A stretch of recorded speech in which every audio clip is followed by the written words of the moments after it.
And welcome back to Taboo Talk with Sarah, the podcast that breaks the silence, fosters hope, and talks about the tough stuff so you never feel alone. If you're new here, I'm Sarah. I'm a mum of three, a wellness advocate, and host of the conversations we're often told not to have, talking about health, grief, identity, voice, and the systems that shape our lives. And today's conversation fits right in that space. Because there are some topics we tend to push aside, not because they don't matter, but because they matter so much we don't quite know how to face them. Things like mortality, legacy, what we leave behind, or even just how to start those conversations with the people we love. Now, last season, I had a conversation with Loretta Omland about wills and the conversations we tend to avoid and how having them can actually make life easier for the people we love. Today's conversation feels like the next layer to that one. Because this isn't just about what we do, it's about why we avoid it in the first place and what it asks of us to face it. My guest today is Jermaine Ee, founder of HeirLight, and what I really appreciate about his work is the reality that it's not about paperwork, it's about people. It's about helping families have the conversations they often avoid until it's too late. Jermaine, welcome. It's Thanks so for great having to me. have you here. So I'm starting every episode this season with this same question. What is the thing that you have noticed in the world that now that you've noticed it, you can't unsee it? And what does it make you want to do about it? The first thing that comes to mind is that what we focus on shapes our entire reality. So, we're living through very turbulent times in the world, be it political, economic, there's war, there's multiple wars going on right now. And it's easy to focus on all of that and to feel anxious all the time. And I think, we give power to what we focus on. It is certainly not the first time in the history of mankind that we have wars or that we have all these things, economic problems, and all these things that's going on out there.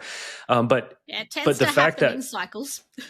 yeah, it happens in cycles. It happens and cycles overlap, in different civilization. But it's what we place a focus on that shapes the way we wake up and we live our lives. And you've built your work around something most of us actively avoid, and that is talking about death, planning for what happens after we're gone. Why do you think we avoid it so much? I think it's cultural, it's generational. I think people avoid it for many, many reasons. But I think it's just human nature that urgent beats important every time. Like we go through life thinking about all the things that are just popping up, the notifications and the bills we got to pay. But it's really rare that, and it's not human nature for us to just stop and say, maybe I'm spending too much time on something that is just like a flashing red light in front of me and foregoing all the things that are important. Because it's easy to get distracted by those constant notifications and constantly putting out fires in our lives, for want of a better word, that we don't focus on what's down the track. And certainly our human brains are not wired for this amount of input, that we have these days. So I think this human brain that we have is, how many thousand years old, but this information that's tuned, the algorithm that's tuned to bring us dopamine, certainly our brain hasn't caught up to it yet. No, and we're not supposed to be constantly bombarded and constantly in that state of nervous system arousal, but we end up there, and it starts to have a cost. Yeah, and I will say, I think we can also use it to our advantage. It's like if you do open your social media, the feed is so good at predicting what you want. That if just try this, right? Let's say you feel like your feed is too negative. There's a lot of sensationalized news and dramatic news that's going on. Search for happy cat videos. Watch 15 of them, like, comment, share. And the next morning when you wake up, you're probably going to see more happy cat videos, right? So I think it's this like intentional effort that we don't think about. Like we can actually Mm. fine tune our algorithms to serve us instead of to take away from us. Yes. But it does take that conscious thought to make the algorithm do the things that you want it to do and to get it to bring you what you actually want to see instead of what you don't. Hmm. Yeah, I think that's what we're all here for. We try to listen to podcasts and try to latch onto stories and people whose voices remind us of what we really want. And so, if you're listening to this, right, really do go to Instagram or Facebook to like a few more things that are maybe slightly more positive, and then you can kind of see that your algorithm evolves. Mm. And we get what we focus on to. As you said earlier, what we pay attention to is what we tend to notice more. Yeah. So just want to say with that, and we tend to avoid conversations that we don't want to have as well. But how have you seen avoiding those conversations play out in families? Because you do estate planning, you do help families with that stage of life, and it's not really an enjoyable phase. I know from my own experience, and as I said in interview I did last season, was there was so after my mum passed, there was so many conversations that it was like, oh, I wish I had have asked her about that, the or being thankful for the conversations that we did have, because then at least I knew what it was she wanted. But there's just so many decisions that have to be made in those days that actually I think if we have them ahead of time, it has the potential to make that really difficult time a little less difficult. So, how have you seen that play out in the families that you work with? The cost of not having, let's say, an estate plan, let's just keep it simple. Let's talk about a will. And essentially, it's just a document that says, what do you want to happen with the things that you have? But I think the cost of not having one on the worst case scenario is, when your family is trying to grieve and to deal with the loss of someone they love, that they have to at the same time go through a court process. And of course, this is different in different countries. I think for me, that's the most heartbreaking part. Like my mom had a trust. And so even for us, like we had these plans set up and it was still so overwhelming when she passed. It was still, like my mom, she made it very clear to us, what she wanted. For example, we knew that she didn't want to be kept alive if she was just in a coma. And this was completely, we know it clearly. 4 kids, my dad, we all knew. But I can't even imagine. So my mom had 8 days where she was in a coma, and we had this discussion and we all were aligned. Of course, it would be better if there's a legal paperwork that said that. But in our situation, my dad would be the one who made the decision, and he was the one who made decisions.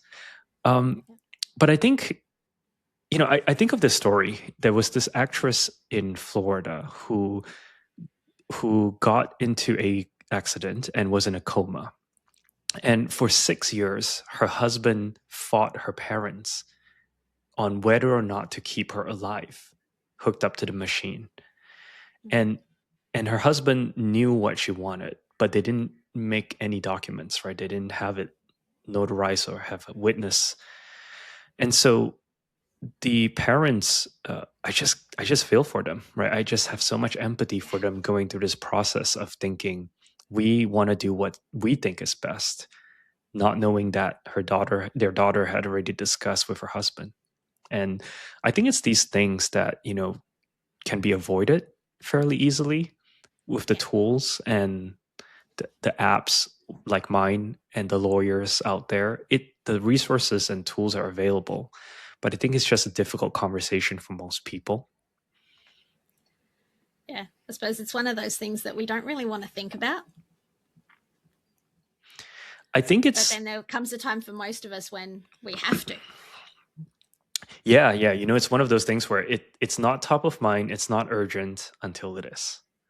Yeah. Which is also why my business is so difficult, right? I'm trying to get someone to do something they don't want to do.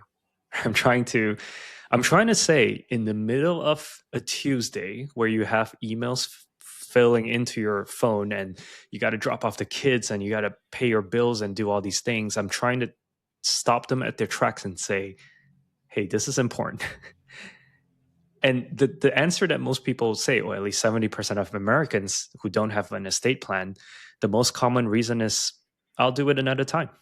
I'll do it next weekend when I have some time. And so our goal really is to make it as easy as possible, to make it as light as possible, to just have a conversation. And so that's where we start. Yeah. And I know most times with that, it'll be thinking about where the money goes or the property goes. But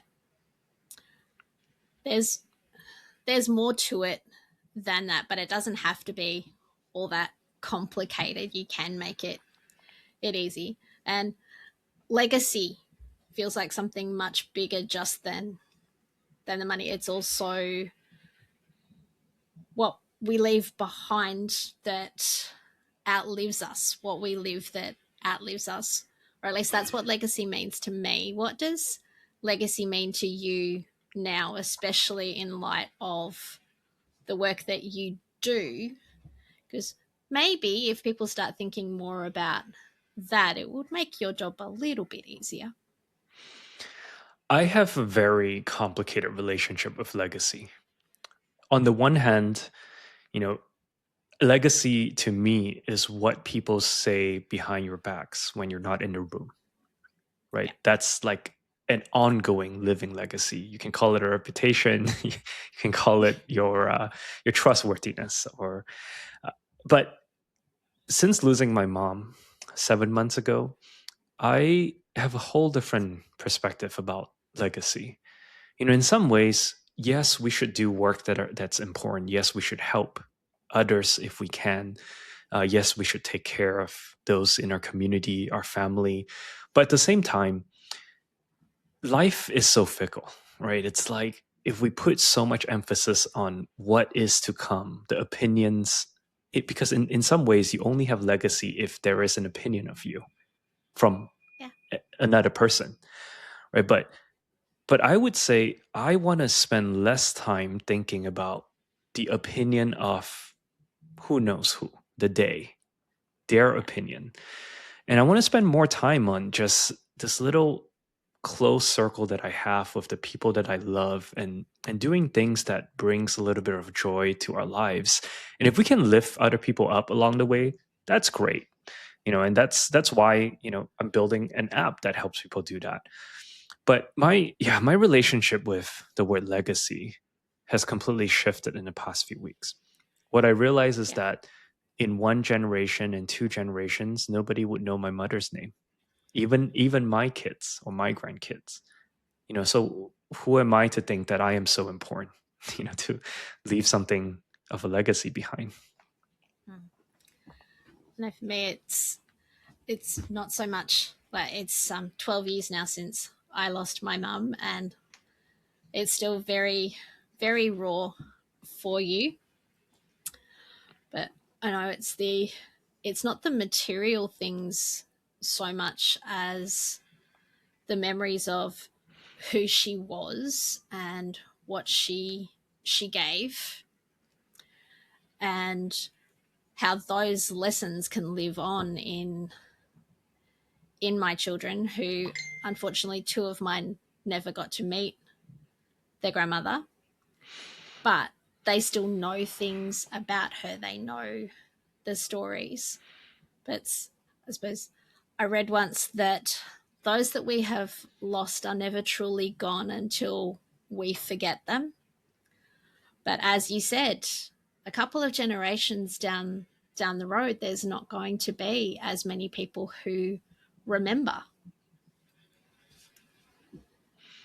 And the impact, that I'll speak for my own mom because Yeah, I go don't know for it. your mom. The No. impact of my mother is living through me. I'm Yeah. in the middle of editing a video of me going back to Oklahoma where my parents started.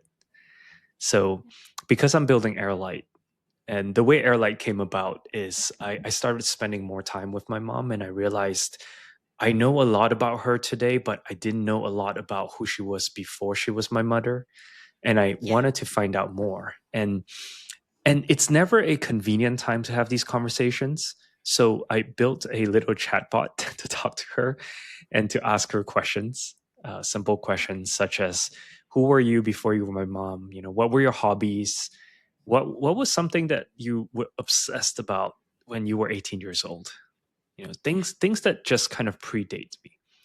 And from this journey of understanding and kind of downloading this information about her and helping her feel nostalgic about her journey, I come to learn that, she really treasured some memories that I have little to no connection to. And one of those was the first years in Oklahoma when she first moved from Malaysia to Oklahoma. And at the time, when she moved to Oklahoma, she, like many American immigrants, she didn't speak any English. She started working jobs in restaurants and cleaning homes and things like that. And she wanted to go back to Oklahoma 40 years later to check it out to see, if things have changed. And so, because of this chatbot that I built for her, I realized this was important for her. And then we went last May to Oklahoma. And so, yeah, we drove around Oklahoma. We saw her university. We saw where her and my dad met. We like saw the places where it used to be the restaurant that they worked in. And in this journey, it just like reminded me of where my family's American dream started. I think it gave us so much more perspective. And it was, I think, the highlight of the trip was when we were at her university. Um, I remembered her saying that her first meal in the United States was a Burger King. And I said, "Oh, you know what? Why don't we try to go find that Burger King?" And and we did. And the Burger King was still there. Same location, but renovated, slightly dressed up. And we walked in and I asked her, like, "Do you remember what you ordered?" And of course she ordered a chicken sandwich 40 years ago. And so I said, "Hey, why don't you go and order it? The same thing." So I had her mic'd up. I was filming her from the side, and her and my dad rolled up to the counter and asked them for a chicken sandwich. And it's so cute. They were joking with this young guy who's working behind the counter, and they say, "I was here 40 years ago. It was my first meal in the United States." And and after she got the sandwich, I sat her down, and it's like, "Hey, tell us how it was back then. How did you feel?" And all this is on camera, by the way. And I think by the time you release this, I'll have this on YouTube. And she opened up the sandwich and she split it in half, and she said, "I after I translated or converted the US dollar to the Malaysian ringgit, I realized I can only afford half for my meal that day. And I had to save the other half." And as she said that, she started tearing up because I think she realized how far she has come. And it finally set in for me, at least the purpose of this trip was to ask these questions, to capture these stories, because as you say, stories about our parents only, you know, they only disappear if people stop telling them. That's it. And selfishly, I wanted that for my kids who will never get to meet my mom. Yep. And so I'm actually in the middle of editing this video, and I'll I definitely can't wait send to it over see to it. you. Yeah. Yeah. Yeah. And we'll put a link to your YouTube channel so that people can listen to this episode, and then if they want to go check that out for themselves, they can do that. Yeah, because you're absolutely right. It's memories and stories like that that live on far after the person has gone, and yeah, and stories can be what changes someone else's life. So it's important that we do share those stories and share our experiences that have changed how we do things. Now, you mentioned your app and HeirLight, and that it came about from realizing that your mum was a person before she was your mum. And sometimes it's amazing learning the things that past generations have gone through. And can't imagine how challenging it would have been for her being in a foreign country, very, very little money, not speaking the language, and then going back and realizing just how much she'd grown through that experience and how different her life was now to what it was back then. Yeah, she'll never admit this. If she was here, she would be mad at me for saying it, but she died a millionaire. So Yeah. and I think about that. And the only reason why I know this, I mean, aside from having her bank account now, is that Yeah. her facial lady told me that. Her facial lady, who is the person who she talks and gossips about everything in life, she said that, like, your mom, she'll never say this because she's too humble, but she is so proud of herself on the fact that she started cleaning people's home, and my dad was mowing the lawns, and Yeah. that's how they started.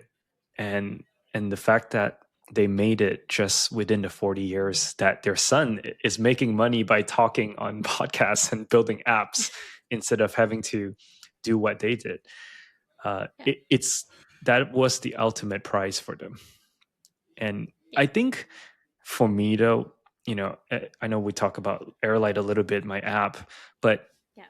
it really started off as this project where I just wanted to get to know my parents a little bit more. And Yeah. with this information that I got out of them, it just helped me see them more clearly. It's like when my mom passed last August, the app wasn't live yet. So she never really got to experience what I built for her or in honor of her. But but I'm just so grateful that because I was working on this app, that she got to feel more seen. She got to have these intentional conversations. She got to start dancing Zumba because we didn't realize she just wanted to dance. And the reason why Yeah. she didn't dance is because she felt insecure going into a classroom full of people by herself for the first time. And so my brother and I, we decided one day, we're like, you know what? Let's go to Zumba with mom. So it was a room full of middle-aged women and the two of us kind of awkwardly dancing with my mom in the back. And but all it took was one dance. All it took is one class, and my mom, felt confident enough and comfortable enough to start going by herself. And we wouldn't have really known all these things about her, or at least how important dancing was to her, if we didn't really Mm. intentionally have these conversations. And so yeah, to be honest, me going on podcasts, me doing this kind of PR round, really is just to remind people, like, if you're lucky enough to be able to ask these questions, you should. Ask them. Yeah. Hmm. Yes. If you still have the chance to get to know your parents as people, not just as your mum and dad, but to get to know what's important to them and what they think about different things, then take that chance and ask those questions, knowing that stuff is not something you'll ever regret, but not asking it, that you possibly will regret. Because yeah, you've got those amazing stories to hold on to where had you not have asked the questions, you wouldn't have that. So that's really, really We were special. lucky as a family. We talk about a lot of things. You know, Yeah. like we went to this Oklahoma trip not knowing that it was going to be one of the last ones, the second to the last trip. Uh, and we made the most out of it. We enjoyed it. We laughed, and it was like this video is funny. You know, we have a lot of jokes in it, and as I look back at it, I realize all our trips were very lighthearted, very fun. Like, nobody cared if we did everything. We didn't have a list to check off. We just wanted to just be around each other and do something interesting. Um, but am I grateful that we went on these trips while we had the chance to? Because we didn't know these would be like the farewell tour. Yeah. So yeah, in many ways, like what I'm building now, like it's just, gosh, it's just like a reflection of who I am as a person. I'm trying to get more people to think about this, just to think of it not from a legal angle. Like if you come into my app and you never created a will, it's not great, but it's fine. But you can still have these conversations. If anything, it's kind of a bridge to starting to get comfortable with these conversations. What's very interesting to me is that we have some users who are in their 60s, and by all measurements, they are wealthy enough to hire an attorney to get this document done. And I only got to talk to one of them, and I asked them, why did you use my app? Because hey, look, you obviously have money, you can hire help to do this, to make a more extensive plan than our very basic estate plans. And the simple answer was that he didn't want to talk to another human about what is so personal to him, and he didn't want to talk to another human about uh, potentially what he thought he had to know.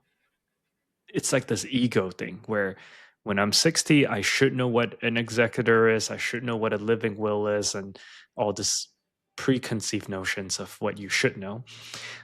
So it is in some ways avoidance in a different form. It's avoidance of I guess having an ego and not wanting to tell people that I didn't know these things. So yeah, I've been shocked by why people use my app, and I'm also at the same time very happy that somehow we found a solution for people who have been putting it off for whatever reason. Yeah. Because yeah, making a will and getting those things in order is something that we tend to put off. Like planning can feel like it then gives us more control over things, but it also first requires us accepting that there's some things that we don't get to control.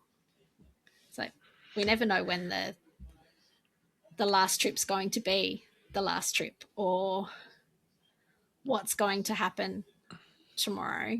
So it's great that there is something like your app that makes it easier to do those things. And I remember years ago, my sister actually, when she made a will, and she did go to the solicitor and get it done, and it was like so many questions, and it was well, like say she was going to leave something to somebody.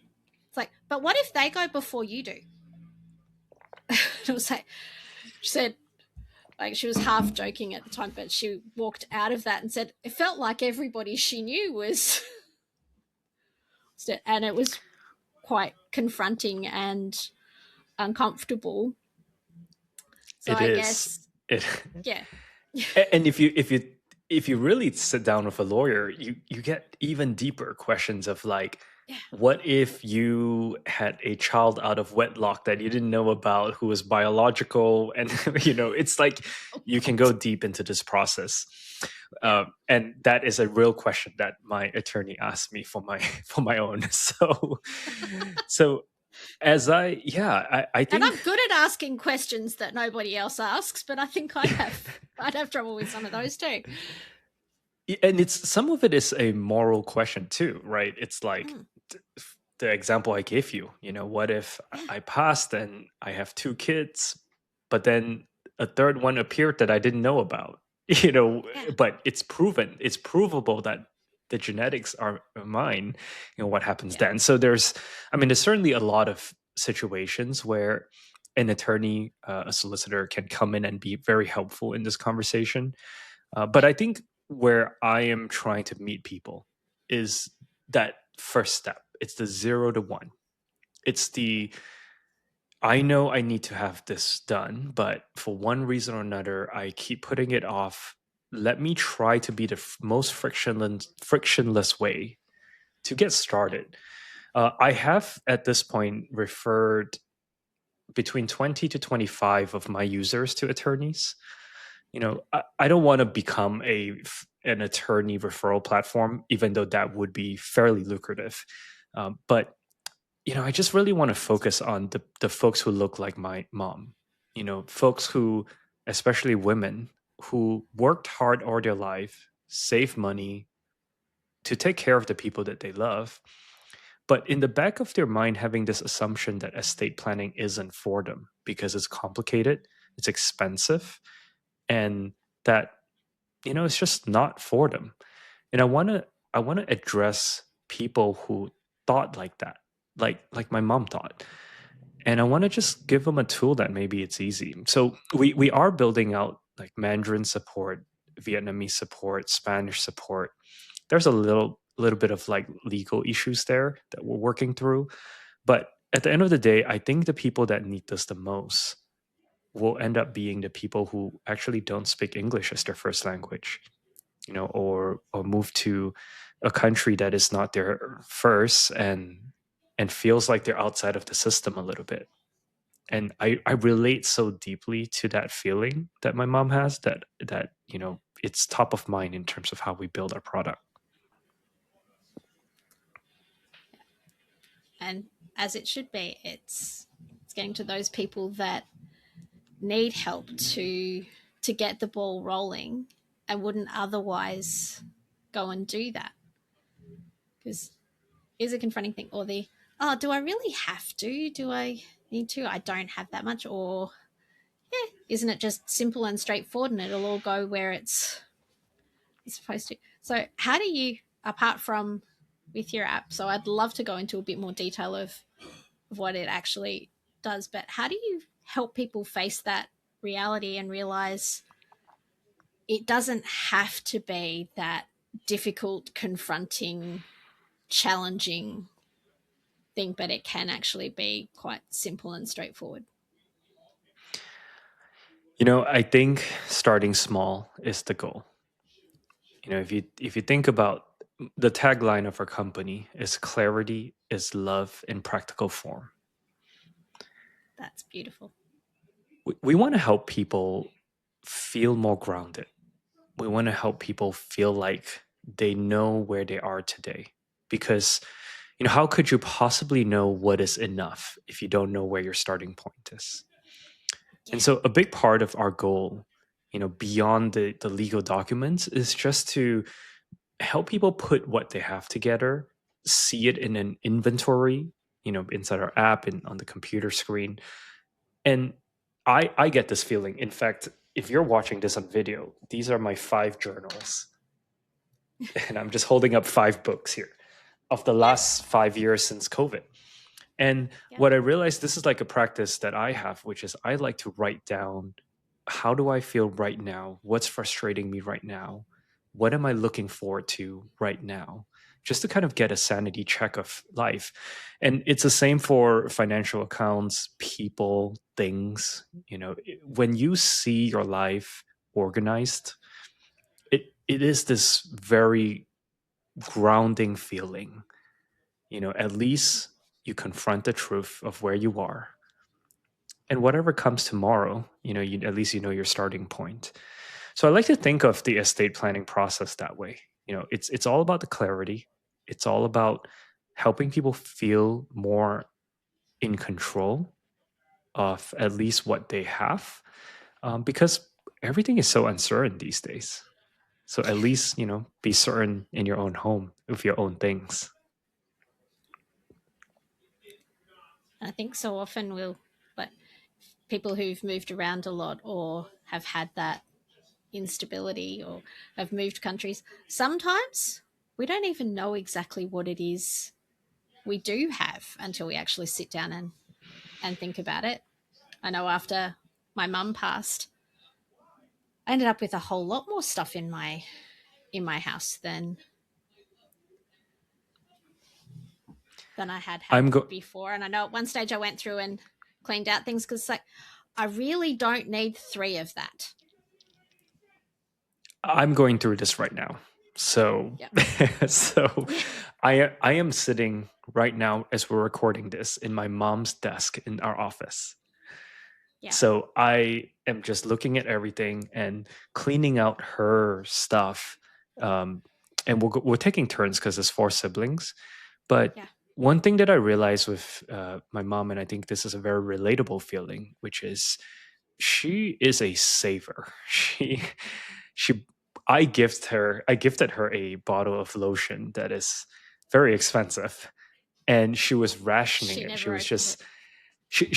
she opened it, but she used 20% of it, and Yeah. now I get to use it. And I'm like, oh, gosh, I just and it had been more than a year since I gifted to her, so I got to use it quickly before it expires. And it's the same for her facial stuff and a lot of things. And I understand where that mindset came from. You know, uh, Mm. having not much and having to save.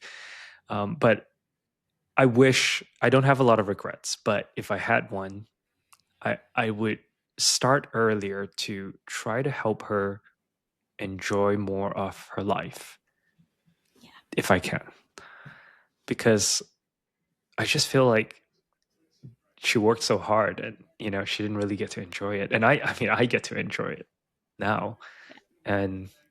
and I don't need it, so yeah, it is one of those things where we don't know how much we have. And actually, so on a totally side note here, my girlfriend is Ukrainian, and her country is at war right now, and has been at Yes. the last 4 years.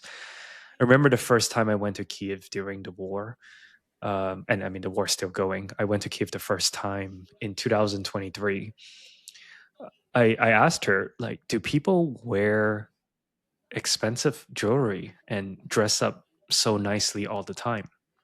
And it's because we're just out in a casual dinner on a Wednesday night. And she told me that yes, Ukrainians tend to dress nice when they go out, unlike most Americans in sweatpants and hoodies. They tend to dress nice, but since the full scale invasion of 2022, people used to save their best necklaces for special occasion, but Yeah. with the war, every day is a special occasion.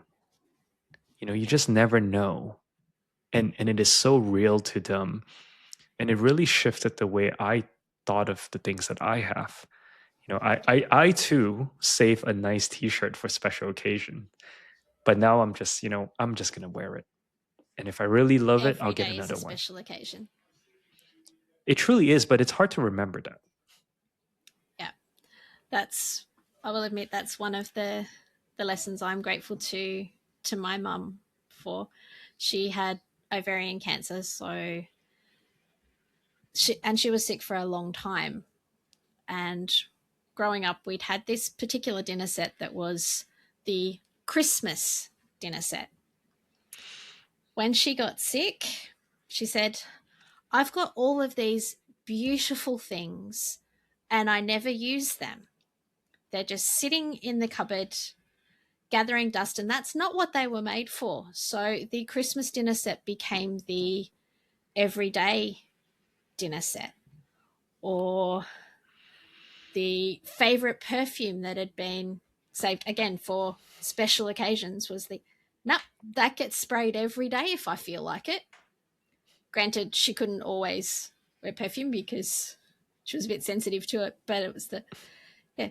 And for me, it's that dinner set is still the everyday dinner set in my home, and yeah, I wear the special perfume or the favorite pair of shoes or whatever it is, because every day is special and every day should be celebrated, and we grab as much joy out of it as we can. And I think listening to your story, that's the thing, is you wish your mum had have held on to a little bit more of that joy. So now what you can do is you make sure that you have as much joy and share it around as much as you can. Thanks for sharing that. I know as you're saying that I'm imagining a set of cutlery and glasses Yeah. and things that we have at home. You know, that's a cool thing about having a show like this, a podcast like Yeah. this. It's that, you know, we share these stories. They seem so ordinary, but as I'm listening to you, you know, I have visuals of exactly what that is for me too. And I think it's these stories that we need to surround ourselves by and just remind each other to live more intentionally, to live, you know, the way that we want to, before all the urgent things come crashing into our lives again, and we forget about that again. And yes, I will now put on some lotion on my hand as we're speaking, Yeah, because why not? exactly. Yeah. Yeah, it's using those things and sharing the joy. And I think for me, like, as funny as it's going to sound, that estate plan and planning where those things go and making those things special, so because those things do carry memories, and as hard as it is to have those conversations, like what you do now was born out of a conversation you had with your mum about sharing her experience and asking her who she was. So us planning for what comes after we've gone is can be our way of sharing those stories with those we love.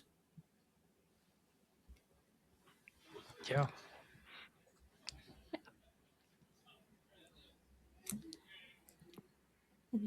And as you said, Jermaine, it's about creating that clarity and about care. What was your tagline again? It was The clarity is love in tagline: action. Yeah, clarity is love in practical form.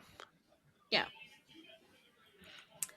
And that I think is a wonderful note for us to end on. Unless, of course, there's anything else you'd like to share with those watching. Yeah.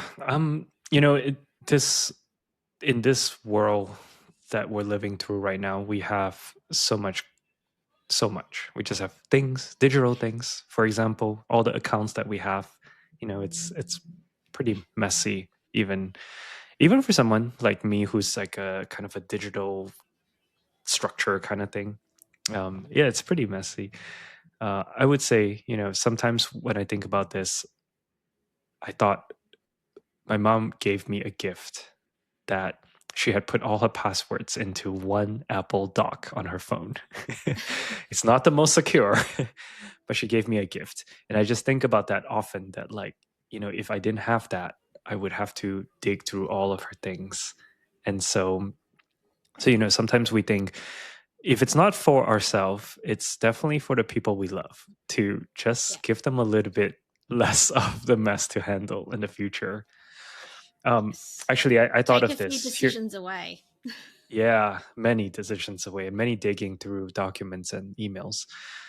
Yeah. Um, I'll leave the listeners with this one little story that I have. in the years leading up to my mom's sudden passing, because she had started making money in her business and she had more disposable income, she had been telling me, "Hey, Jermaine, I want to give you a watch. I want to give you a Swiss mechanical watch because it's going to be an heirloom. I want you to keep it for a long time." And for more than a year and a half, I had been saying, "No, I am a grown up. I'm going to buy my own watch. I will get it, because I don't really want my mom to buy me something expensive. I I really wish I took that watch. I am someone who is so horrible at accepting gifts, big and small, Yeah. that I think now I try to remind myself when a friend wants to do something nice for me, uh, I'm going to try to let them. When my girlfriend wants to, give me something, I try to remind myself to let them do it. Because it's as much joy, I think, for them as it is for us who are receiving. So that's my Yes. parting note. It's not a regret, so to speak, but would be nice. Would be nice to have a mechanical watch from my mother, maybe engraved in her Yes. name so that I can pass it down to my kids in the future. Yes. Well, that's still something you could, in a roundabout kind of way, do. Is that Oh yeah, something she wanted to I do got for my you and dad you to didn't give let her? me. Yeah. Oh, I got my So dad to give me one. I didn't wait any longer. I went to the shop with good. my dad like 2 months after my mom's funeral, and I was like, "Hey, Dad, I don't want to force you to give me something, but let's go pick out a watch." Yeah. And it was something you Yeah, guys got to do together, so that's good. yeah, But yes, sometimes people get as much joy from giving as you do from receiving, and we should let people show their love in whatever way works for them. So, for everyone listening, if something in today's conversation has resonated with you, if there's a conversation you've been avoiding, maybe this is your moment to gently start it, to have that conversation. Doesn't have to be perfect. It doesn't all have to be done at once, but just make that first step, ask that first question, take that first step to planning. Because as we've just shared with a few of our stories, legacy isn't just what we leave behind. It's what we leave with the people we love while we're still here. That's what carries on. That's what lasts much longer. And sharing your stories, having those conversations that people know who you are, that you get to see and to be seen. Jermaine, thank you so much for sitting down with me today and for sharing your stories and your stories about your wonderful mum as well. thank And you for having me. yeah, because talking about death and planning and what comes on after that, it's not an easy conversation to have. So I thank you for what you're doing to make those conversations easier. And to everyone listening, just in case you didn't hear it, share your story because it just might be the one that changes someone else's life. I'm Sarah Jordan Ross, and this has been Taboo Talk. Until next time, take care of yourselves, take care of each other, and remember your story matters, and how you choose to live it matters too.